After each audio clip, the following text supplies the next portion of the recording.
It's late. I'm going to make this quick. RIHD Incorporated here in Virginia, which has a big long name associated with it, but basically these are friends and supporters and family members of those who are incarcerated, who want information about them, their families, how to um, how to transition back into society. And they do a lot of really great work with that. Well, they are staging a rally on January 8th. I've got to get the details. I will put them in the description here tomorrow or sometime over the next couple of days. But regarding Red Onion and Wallens Ridge, another problem prison here in Virginia. And if you weren't following it, real quick, um, there were six men who immolated themselves, lit themselves on fire to protest the racist and inhumane treatment at the Red Onion prison. Of course, it's been going on at Wallens Ridge, and both, yeah, I believe at least Red Onion has lost a number of inmates uh, under highly suspicious circumstances, and their deaths are noted, and I suppose lawsuits are ongoing. In the case of the new chief of prisons, a man by the last name of Dotson, he, of course, as you would expect, is defending his corrections officers, as he should. That's his job. By the same token, however, it is certainly enraging family and friends and prison advocates because his comments are highly inflammatory, simply focusing on what he terms the prisoners who behave such as um, as mentally challenged in some way, as suffering from mental illness, and if they want better treatment, they need to quote behave. It's hard to know which comes first, the chicken or the egg, but having been incarcerated myself, I can tell you that corrections officers are of several breeds. Some are very kind and endearing, and not their kindness does not allow them to break the rules, of course. But then there are others that are rather sadistic, and the perfect place for somebody who is mean and hateful. I remember when I was first incarcerated, how disorienting, how appalling it was, and I asked for a form that I needed. I won't go into what actually happened, but the corrections officer took the form, stood about 10 feet away, and tossed it toward my cell. It floated down like this and landed about 5 feet outside the door, and he stood there looking at me. And I looked back at him and said, "Really? Really? How am I supposed to get that?" And he walked away laughing. Now, this is not unusual. I saw another man who made fun of somebody who is clearly mentally challenged in a holding cell.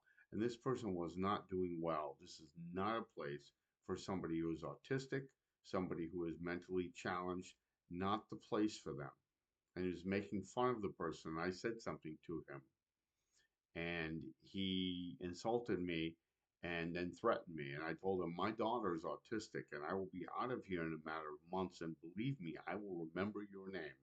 So you better make it sure that you pay very careful attention to what you're doing to this young man because you're making it worse than it needs to be."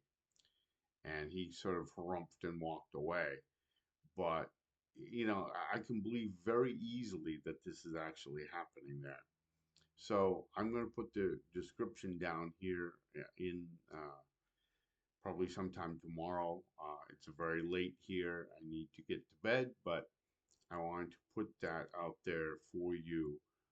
Unfortunately, this is how uh, you know officials sometimes deal with a problem. Um, Apparently, there's a delegation that has or will go, a delegation of state officials, state senators, and delegates to these prisons, and I'm sure they'll be, showed a very sanitary, uh, nice place. They'll talk to the best inmates who have every reason to cooperate because of some privilege that they'll be getting. And I'm sorry to um, appear to compromise what Mr. Dotson said, but the fact of the matter is that these prisons are not nice places and maybe they need to be shut down, some of them, certainly. Um, but it does feed the prison industrial complex. Lots of people make a lot of money on incarceration and on human suffering. So it's not surprising that they probably will stay open. It's worth noting also that a couple of years ago, our esteemed governor, Governor Youngkin, along with a former governor and former U.S. Senator and former presidential candidate George Allen, along with current Attorney General Jason Miyares, who is also a former delegate, all Republicans, visited a couple of these prisons and stood around guffawing and laughing and making fun of their particular plight. Uh, it just is it's appalling. It didn't get nearly as much attention as it should have gotten for the incredible disrespect that they showed toward people who are supposedly being rehabilitated and their families. And if this is the prevailing view, you can understand entirely why there will not be the change that's needed. So I'm going to put the information about the rally down here. It's not directly related to ICAC Impact, except that, Unpack, pardon me.